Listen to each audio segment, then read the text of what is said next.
திராவிடம் என்ற வெற்றுப்புனைவு மட்டும் தெலுங்கர்களுக்கு தேர்தல் வெற்றியை தாராது.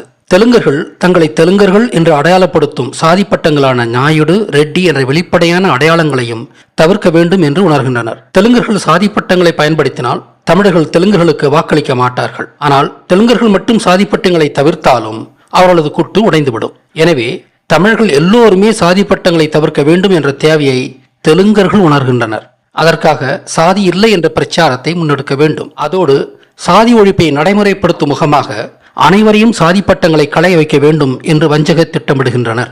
எனவே சாதி ஒழிப்பு என்ற கொள்கை தெலுங்கர்கள் தங்களது சாதி அடையாளத்தை மறைத்துக் கொள்ள போட்டுக்கொண்ட ஒரு முகமூடியை தவிர மெய்யாகவே சாதியை ஒழிக்க கொண்ட கொள்கை அல்ல. ஏனென்றால் சாதி கருத்தியலை உண்மையிலேயே அழித்துவிட்டாலும் தமிழர்கள் மிக பெரும்பான்மை என்பதால் அவர்களே தமிழக அரசியலில் கோலோச்சுவார்கள் என்பதையும் தெலுங்கர்கள் உணர்கின்றனர். அதாவது சாதி ஒழிப்பு வெறும் பேச்சாக மட்டுமே இருக்க வேண்டும்.